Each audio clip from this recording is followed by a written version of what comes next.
MS ওয়ার্ডের part 2 তে সবাইকে স্বাগতম। গত ভিডিওতে আমরা এমএস ওয়ার্ডের ফাইল মেনুতে যা যা আছে সব কিছু মোটামুটি একটা ধারণা নিয়েছিলাম। এরপরে হোম মেনুর ভিতরে এসে আমরা দুইটা সাব মেনু সম্পর্কে ডিটেলস আলোচনা করছিলাম এবং প্র্যাকটিক্যালি কীভাবে এই কাজগুলো করতে হয় সেই সম্পর্কেও আমরা জেনেছিলাম। তার মধ্যে একটা হচ্ছে ক্লিপবোর্ড আর একটা হচ্ছে ফন্ট গ্রুপ। আজকে এই পার্ট 2 এমএস ওয়ার্ডের পার্ট 2 ভিডিওতে আমরা দেখব paragraph sub menu, style sub menu এবং এডিটিং সাব মেনু। চলুন শুরু করা যাক। প্যারাগ্রাফ সাব মেনুতে প্রথম দিকে আমরা শিখব হচ্ছে অ্যালাইনমেন্ট। প্যারাগ্রাফের অ্যালাইনমেন্ট মূলত 4 প্রকার। একটা হচ্ছে লেফট অ্যালাইন, আর একটা সেন্টার অ্যালাইন, আর একটা হচ্ছে রাইট অ্যালাইন এবং জাস্টিফাইড। এই সব কটার কাজ আমরা আস্তে আস্তে দেখব। তো আমি এখানে এই যে পার্ট 2 যে লেখাটা রাখছি এটা রেখে আমি নিচে আরেকটা জিনিস লিখি।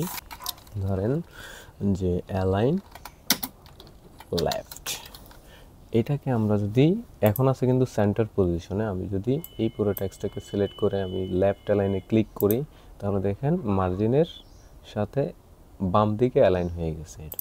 আবার যদি এই টেক্সটটাকে আমরা মাঝখানে নিয়ে যেতে চাই, এই যে সেন্টারে ক্লিক করব, সেন্টারে চলে আসছে। আবার যদি ডান দিকে নিয়ে যেতে চাই তাহলে রাইটে ক্লিক করব, দেন রাইটে চলে গেছে। এখন কথা হচ্ছে এই জাস্টিফাই ক্লিক করলে লেফটে চলে আসতেছে। এর কারণ কি? জাস্টিফাইয়ের কাজ কিন্তু এই লেফট লাইন না, এই জাস্টিফাইয়ের কাজ হচ্ছে উভয় দিকে সমান করা। মানে এখানে বাম পাশে যে মার্জিন আছে এবং ডান পাশে যে মার্জিন আছে এর ভিতরে যতগুলো কন্টেন্ট থাকবে, যত লাইন থাকবে, প্যারাগ্রাফ থাকবে, উভয় পাশে সমান করা। তো সেটা কীভাবে দেখার জন্য আমাদের একটা প্যারাগ্রাফ লাগবে, সেটাই আমি করার চেষ্টা করতেছি। লারেম। তো যেহেতু এই ট্যাক্সগুলো জাস্টিফাই করা আছে, দেখেন এদিকে সমান সমান, আমি যদি এইটুক সিলেক্ট করে এটার টেক্সট কালারটা একটু চেঞ্জ করি, আবার এটার ডিক্রিজ করে দিলাম, ধরেন এইটুকু ধরি, then decrease the font size. এখন আমরা দেখব আসলে জাস্টিফাইয়ের কাজ কি। তো প্রথমত আমরা হচ্ছে যে লেফট লাইনে থাকে, এখন দেখেন এই পাশের টেক্সটগুলো সমান না, দেখেন লাইনগুলো মাথা একটা এখানে আর একটা এখানে। তো এইগুলোকে সমান করার জন্য আমরা কি করব, এইখানে জাস্টিফাই ক্লিক করব, তাইলে কি হবে এই পাশেও সমান এবং এই পাশেও সমান থাকবে। তো এই ছিল হচ্ছে অ্যালাইনমেন্ট 4 প্রকার।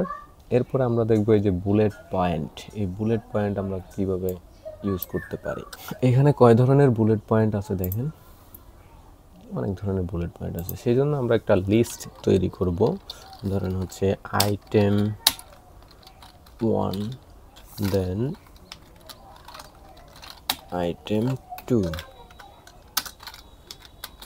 আইটেম 3, এভাবে করে আমরা অনেক ধরনের আইটেম বা যে কোনো ধরনের লিস্ট তৈরি করি। এখন এইগুলোকে যদি আমরা বুলেট পয়েন্ট দিয়ে সুন্দর করে সাজাতে চাই তাহলে আমাদের এই যে বুলেটস যে টুলসটা আছে এর ভিতরে যেই বুলেট পয়েন্টারটা আমাদের সুন্দর লাগে সেটাই আমরা ইউজ করতে পারি। আমার ধরেন হচ্ছে এটাই সুন্দর লাগতেছে, সেজন্য আমি এটাই দিলাম।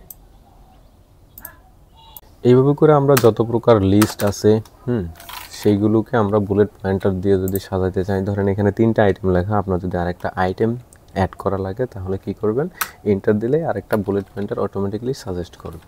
তো সেখানে আইটেম 4 আপনি লিখে দিতে পারেন।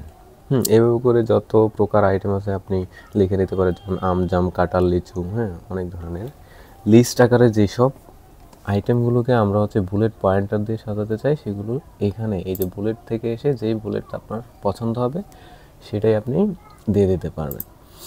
এরপরে আছে আমাদের বুলেট পয়েন্টের ডান পাশে আছে নাম্বারিং সিস্টেম। তো যাদের হচ্ছে এইরকম আইটেম বা কোনো লিস্টকে আপনার নাম্বার দিয়ে সাজাইতে ইচ্ছা হয় বা দরকার হয়, তখন আমরা এই নাম্বারিংয়ের কী করবো, ইউজ করব। যেমন এই যে আইটেমগুলো আমি হচ্ছে বুলেট পয়েন্টার দিয়ে সাজাইছি, এগুলোকে যদি নাম্বার দিয়ে সাজাইতে চাই তাহলে এই যে নাম্বারিংয়ের ভিতরে এসে যেই নাম্বারটা আপনার পছন্দ হবে সেটাই দিয়ে দেবেন। যেমন রোমান সংখ্যাও আছে, এবিসি আছে, বড় হাতের, ছোট হাতের, আবার 1 2 3 আছে। যেটা আপনার ভালো লাগবে বা প্রয়োজন হবে সেটাই আপনি দিয়ে দেবেন। এরপরে আসতেছে মোস্ট ইম্পর্টেন্ট জিনিস, সেটা হচ্ছে মাল্টি লেভেল লিস্ট। মানে হলো একটা লিস্টের মধ্যে যখন একাধিক লেভেল থাকবে তখন সেটাকে বলা হয় মাল্টি লেভেল লিস্ট। কীভাবে হবে দেখেন, ধরেন আমি হচ্ছে ফ্রুইটসের একটা তালিকা করব। ফ্রুইটস, এই ফ্রুইটসের আন্ডারে অনেক কিছু আইটেম থাকে, যেমন হচ্ছে ম্যাঙ্গো, দেন হচ্ছে অরেঞ্জ, অ্যাপল, হ্যাঁ, তারপরে বানানা ইত্যাদি। তো ইত্যাদি জিনিসগুলো লিখলাম। এখন এখানে প্রথম লেভেল হচ্ছে এটা ফ্রুইটস, মানে আমি যদি এগুলোকে একটা লিস্টের আইটেম করে ফেলি, যেমন হচ্ছে এখান থেকে এসে আমি এই যে প্রথমটা দিলাম, তাহলে 1 2 3 দিয়ে একটা লেভেলের এই যে ফ্রুইটস যেটা আছে এইটার সাব লেভেলগুলো হচ্ছে এইগুলো, হ্যাঁ। তো এইগুলোকে চাইলে আপনি একটু নন বোল্ড করে দেন, তাহলে বুঝতে সুবিধা হবে। এটাকে একটু কালার চেঞ্জ করে দেই।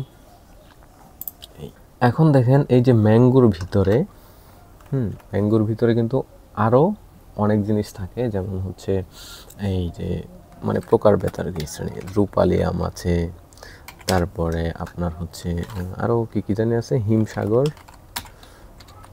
সাগর, তারপরে আরও কত কী জানি নাম আছে, আমি জাস্ট আদার্স দিয়ে দিলাম আপনাদের বোঝার জন্য শুধু। এখন এই জিনিসটা, এই যে তিনটাকে ধরে আমি কি করব, এখানে এসে ওই যে আগে যে পয়েন্টারটা দিছিলাম সেটা, তার মানে এই যে ম্যাঙ্গো একটা লেভেল, এটার আবার লিস্ট আইটেমগুলো হচ্ছে এই যে ABC দিয়ে রূপালি, হিমসাগর, আদার্স। সেমভাবে আমি এটাকে হচ্ছে একটু কালার করে দেই, এই একটা লেভেল, এই একটা লেভেল, তার মানে একটা লেভেলের ভিতরে আরেকটা লেভেল হয়েছে, সেটার ভিতরে আবার কি হয়েছে, প্রকারভেদ, মানে ম্যাঙ্গোর প্রকারভেদগুলো এখানে লিখলাম। এখন এই রূপালির ভিতরে আবার কতগুলো ক্যাটাগরি থাকতে পারে, যেমন হচ্ছে big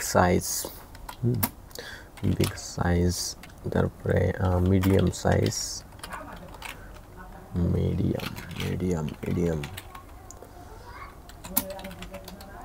medium size, sorry medium spelling mistake, medium size,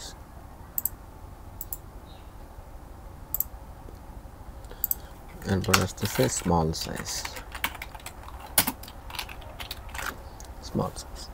এখন এই আরেকটা লেভেল হয়ে গেল। তাহলে এটাকে হচ্ছে আমি একটু ফন্ট সাইজটা ছোট করি, দেন কি হবে, এটাকে আবার এই যে মাল্টি লেভেল লিস্টের ভিতর থেকে যেয়ে ওই লিস্টটাই সিলেক্ট করব। তার মানে প্রথমটা হয়েছে 1 2 3 দিয়ে, এইটা হচ্ছে ফ্রুইটসের আইটেমগুলো। এখন যে ABC দিয়ে শুরু হয়েছে, এটার ভিতরে একটা যদি লেভেল হয়, সেটার আবার লিস্ট হচ্ছে big size, medium size, small size, এইগুলো। এইভাবে করে যখন একটা লিস্টের মধ্যে একাধিক লেভেল থাকবে, আমি এগুলোকে একটু কালার দেই, এই একটা লেভেল, আবার এই একটা লেভেল, দেন এই এক লেভেল, এটাকেও আমি একটা কালার দিয়ে দিই। দেখেন তিনটা লেভেল, তার মানে একটা লিস্টের ভিতরে যখন একাধিক লেভেল থাকবে তখন সেটাকে আমরা বলবো মাল্টি লেভেল লিস্ট। আশা করি বুঝতে পেরেছেন। এরপরে আমাদের একটা জিনিস ইম্পর্টেন্ট আছে, সেটা হচ্ছে এই যে স্পেসিং, লাইন এবং প্যারাগ্রাফ স্পেসিং। এই যে লাইনগুলোর মধ্যে দেখেন, খেয়াল করেন মাঝখানে স্পেস আছে এখন। এটাকে যদি আপনি বাড়াইতে চান বা কমাইতে চান, তাহলে আমরা এই স্পেসিংয়ের মধ্যে এসে স্পেসিংটা কমাইতে পারি। তো আমি এই প্যারাগ্রাফটা সিলেক্ট করলাম, সিলেক্ট করার পরে এই স্পেসিংয়ে আসলাম, আসার পরে 10, এই যে প্রথমে যেটা আছে 1.0 এটাকে দিলাম। দেন এই যে নিচে দেখেন রিমুভ স্পেস আফটার প্যারাগ্রাফ, যদি এইটা করে দেখবেন মাঝখানে যে স্পেস আছে সেটা কমে গেছে, একদম ওই নিচের প্যারাগ্রাফের সাথেই লেগে গেছে। এখন আমি যদি এখান থেকে ধরেন বাড়াইয়ে দিই, 2 পয়েন্ট করে দিই, দেখেন লাইনের মাঝখানে কত স্পেস বেড়ে গেছে। যদি 2.5 করে আরও বাড়বে, যদি 1.5 করি কমবে। হ্যাঁ, এভাবে করে বাড়ানো কমানো বা স্পেস না রাখার কাজটা আমরা এখান থেকে এসে করে নিতে পারবো। তারপরে আসতেছে আমাদের এই যে ইনক্রিজ ইনডেন্ট এবং ডিক্রিজ ইনডেন্ট। আমি এই কার্সরটা যদি এই প্যারাগ্রাফের প্রথমে রেখে আমি বলি যে ইনক্রিজের কাজ হচ্ছে ইনডেন্ট, মানে এই যে প্যারাগ্রাফের স্পেসিং, হ্যাঁ, বাম পাশের মার্জিন থেকে কতটুকু সে স্পেস নেবে সেটা আমরা এখান থেকে ইনডেন্ট দিয়ে বলে দেব। ধরেন আমি যদি এক টেপ পরিমাণ দিতে চাই, তাহলে এই যে একটা ইনক্রিজ ইনডেন্টে প্রেস করছি, তার মানে একটু ফাঁকা জায়গা সে নিয়েছে। আবার যদি এই স্পেসটাকে মনে করেন আমি 2-3টা দিয়ে দিলাম, এখন দরকার হচ্ছে আমার কমাবো, তাইলে হচ্ছে আমি এই ডিক্রিজ ইনডেন্টে ক্লিক দিলে কি হবে, আগের জায়গায় চলে আসবে। আরেকবার ক্লিক দিলে একদম ইনডেন্ট নাই। তার মানে ইনডেন্ট মানে হলো প্যারাগ্রাফের স্পেসিংকে আমরা ইনডেন্ট বলবো। আর ইনডেন্ট দুই প্রকার, একটা হচ্ছে ইনক্রিজ ইনডেন্ট আর একটা হচ্ছে ডিক্রিজ ইনডেন্ট। এরপরে এটা হচ্ছে শেডিং। শেডিং মানে হচ্ছে আমরা কোনো একটা প্যারাগ্রাফ বা লাইনের ব্যাকগ্রাউন্ড কালার, যেমন এই যে পার্ট 2 আছে, এটা হচ্ছে একটা লাইন, যদিও আগে পরে কোনো লেখা নাই, কিন্তু এটা একটা লাইন। তো এই লাইনটার যদি আমি একটা ব্যাকগ্রাউন্ড কালার দিতে চাই তাহলে কি করতে হবে, এই যে এখানে শেডিংয়ে এসে আমি সুন্দর একটা ব্যাকগ্রাউন্ড কালার দিতে পারি। এই ব্যাকগ্রাউন্ড কালারটা দুই পাশের মার্জিন বরাবর যাবে, মানে পুরো কন্টেন্ট যতটুকু লেখা যায় তো ততটুকু পর্যন্ত এই ব্যাকগ্রাউন্ড কালারটা যাবে। তার মানে শেডিং হচ্ছে একটা লাইন বা প্যারাগ্রাফের ব্যাকগ্রাউন্ড। যদি আমি এই প্যারাগ্রাফটা সিলেক্ট করি, দেন হচ্ছে এখান থেকে একটা ইন্ডেন্ট দেই, দেখেন ওই প্যারাগ্রাফের ব্যাকগ্রাউন্ড কালার হয়ে গেছে। এরপরে আসতেছে আমাদের আরেকটা জিনিস, সেটা হচ্ছে বর্ডার। এই যে বর্ডার, এখন খেয়াল করি আমরা একটু, আমি যদি এই লাইনটাকে একটু বর্ডার করতে চাই, যেমন হচ্ছে বর্ডার আবার অনেক প্রকার আছে, যেমন দেখেন বটম বর্ডার মানে নিচে আসতেছে, আপনি এখানে খেয়াল করবেন। আমি যদি বটমে ধরে রাখি তাহলে দেখেন নিচে, টপে দিলে উপরে, লেফটে দিলে বাম পাশে, রাইটে দিলে ডান পাশে। আবার যদি নো বর্ডার দিই আগের মতোই, কোনো বর্ডার নেই। আবার যদি অল বর্ডার দিই দেখেন চারোপাশে একটা বর্ডার চলে আসছে। ঠিক আছে, এভাবে করে আমরা হচ্ছে অনেক ধরনের বর্ডার দিতে পারি। যেমন আমার যদি বটমে একটা বর্ডার দরকার হয় তাহলে এই যে বটম বর্ডার দিয়ে দিব, শেষ। আচ্ছা, এরপর আসতেছে আমাদের শর্ট। শর্ট মানে হচ্ছে সাজানো, ক্রমান্বয়ে সাজানো আর কি। হ্যাঁ, আমি এখানে দেখেন 1 2 3 4 আছে না, একটা লিস্ট আছে, এটাকে এই লিস্টটাকে সিলেক্ট করলাম, দেন শর্টে আসলাম। শর্টে থাকার পরে যেরকম আছে সেইভাবে করে, এখানে দুইটা অর্ডার আছে, একটা হচ্ছে অ্যাসেন্ডিং আর একটা হচ্ছে ডিসেন্ডিং। অ্যাসেন্ডিং মানে হচ্ছে ছোট থেকে বড়, এখন যেরকম আছে, আর ডিসেন্ডিং মানে হচ্ছে বড় থেকে ছোট। আমি যদি ডিসেন্ডিং অর্ডারে এটাকে সাজাইতে চাই তাহলে কি করব, এখানে ডিসেন্ডিং সিলেক্ট করে দেন ওকে। এখন দেখেন এই 4 নাম্বার আইটেমটা সবার উপরে চলে আসছে। তো আমি আগের মতো করে দেবো আবারও, ধরেন এটাকে ক্যান্সেল করি, দেন এইটুকু আমি সিলেক্ট করলাম, দেন শর্টে আসলাম, আসার পরে এখান থেকে অ্যাসেন্ডিং করে দিয়ে ওকে, এই যে 1 2 3 4 সেম আগের মতো হয়ে গেছে। তো এই ছিল প্যারাগ্রাফ সাব মেনুর ভিতরে যতগুলো টুলস আছে সেগুলোর ব্যবহার। এরপরে আমরা যাব হচ্ছে এই যে style sub menu. Style sub menu হচ্ছে আমাদের যে ট্যাক্সগুলো আছে, এই যে ট্যাক্স, এগুলোর স্টাইল কেমন হবে সেটা আমরা যদি এই যে অ্যারো বাটন আছে এটাতে ক্লিক করে অনেক ধরনের স্টাইল আছে না, আমি যদি এটা দিই এরকম হবে, আবার যদি এরকম দিই তাহলে এরকম হবে। হ্যাঁ, যেই স্টাইলটা আপনার পছন্দ হবে সেটা এখান থেকে দিতে পারেন। তো আমরা এখান থেকে সাধারণভাবে স্টাইল দেই না, আমরা হচ্ছে কাস্টমভাবে স্টাইল করি। কোনো একটা ডকুমেন্ট লেখার পরে তার ছোট বড় করা, টেক্সটের কালার চেঞ্জ করা, হ্যাঁ, সব কিছু আমরা কাস্টমভাবে করে থাকি।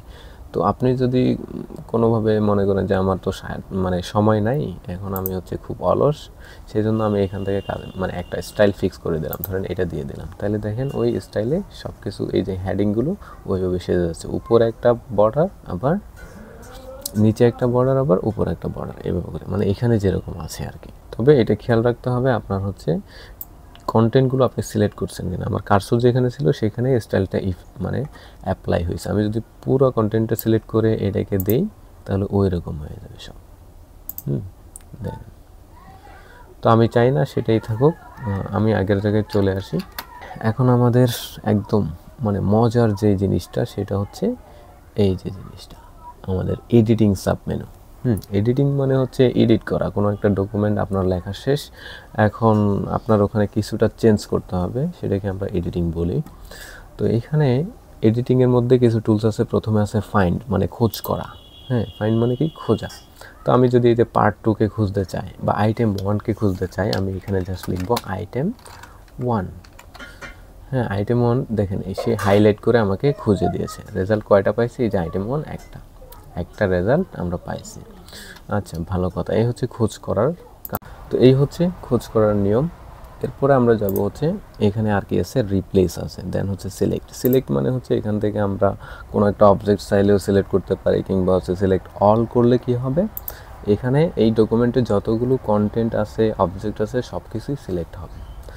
এখন আপনি এটাকে আবার শর্টকাটের মাধ্যমে করতে পারেন। এখানে যদি পয়েন্টারটা রাখি, এখানে শর্টকাটটা দেখাচ্ছে, দেখেন কন্ট্রোল এ, ঠিক আছে, কন্ট্রোল এ মানে অল সিলেক্ট, ঠিক আছে। তো এইখানে প্রত্যেকটা জায়গায় আপনি হচ্ছে পয়েন্টার রাখলেই কিবোর্ড শর্টকাটগুলো দেখতে পাবেন। দেখেন, যেমন আমি যদি বোল্ডে রাখি কন্ট্রোল বি করলে বোল্ড হবে, আইতে রাখি মানে ইটালিক করার জন্য কন্ট্রোল আই, তারপর আন্ডারলাইন করার জন্য কন্ট্রোল ইউ, এভাবে করে প্রত্যেকটা জিনিসের শর্টকাট আপনি দেখে নেবেন। ঠিক আছে। এই যে অ্যালাইনমেন্টগুলোর শর্টকাটও আছে, কন্ট্রোল এল দিলে লেফটে যাবে, কন্ট্রোল ই দিলে সেন্টারে যাবে, কন্ট্রোল আর দিলে রাইটে যাবে, এভাবে করে প্রত্যেকটা কিবোর্ড শর্টকাট আপনি দেখে নেবেন। এখন আসেন আমরা হচ্ছে এই রিপ্লেস কোন কাজে ব্যবহার করব। রিপ্লেস একটা খুব ইম্পর্টেন্ট কাজ। যেমন পুরো ডকুমেন্টে কোনো একটা নাম আপনি 100 বার টাইপ করছেন, এখন ওই নামের পরিবর্তে আরেকটা কি দিয়ে দেবেন, আরেকটা নাম রিপ্লেস করে দেবেন, মানে স্থান পরিবর্তন করে দেবেন। এখন ধরেন আপনি হচ্ছে এখান থেকে এই যে ম্যাঙ্গো যে এখানে আছে, ম্যাঙ্গো এই জিনিসটাকে আপনি রিপ্লেস করবেন, মানে ম্যাঙ্গো যত জায়গায় আছে আর কি। এখান থেকে আমি এটাকে কপি করে এখানে অনেকবার পেস্ট করলাম, অনেকগুলো ম্যাঙ্গো আছে এখন, তাই না? তো এখন এই ম্যাঙ্গোটাকে আমি সিলেক্ট করলাম, দেন আমি এখান থেকে রিপ্লেসে ক্লিক দেব। রিপ্লেসে ক্লিক দিলেই এইখানে একটা ফাইন্ড হোয়াট আসতেছে। এখানে আমি হচ্ছে জাস্ট এই যে ম্যাঙ্গোটা লিখব, ম্যাঙ্গো ম্যাঙ্গো লিখছি, সে খুঁজে বের করবে ম্যাঙ্গো কোথায় কোথায় আছে। তারপর এই যে ম্যাঙ্গোর জায়গায় আমি কি দিতে চাই সেটা এখানে দিয়ে দেব। ধরেন আমি হচ্ছে কি দিতে চাই, ম্যাঙ্গোর পরিবর্তে আমি হচ্ছে ধরেন হচ্ছে এই জেলি লিখলাম, জেলি, ম্যাঙ্গোর পরিবর্তে জেলি লিখলাম। তার মানে এই ম্যাঙ্গো যেখানে যেখানে আছে সেখানে এই জেলি হয়ে যাবে। তবে রিপ্লেস করার সময় এখানে দুইটা অপশন আছে। যদি এই যে শুধু রিপ্লেস যেটা আছে এটাতে আমি ক্লিক করি, তাহলে প্রথম যে আইটেমটা আছে ম্যাঙ্গো সেটাই সে চেঞ্জ করবে। রিপ্লেস অলে ক্লিক করি তাহলে কি হবে, মানে এই ডকুমেন্টের ভিতরে যতগুলো ম্যাঙ্গো আছে সব জায়গায় এই জেলি হয়ে যাবে। যদি বিশ্বাস না হয় আমরা একটু ক্লিক করে দেখি, এই যে রিপ্লেস অল, দেন ইয়েস দিলাম। দেখেন আগে যেখানে ম্যাঙ্গো ছিল সেখানে সব জায়গায় কি হয়ে গেছে, আমাদের জেলি হয়ে গেছে। দেখতেছেন এখানে এখানে এখানে সব জায়গায় জেলি হয়ে গেছে।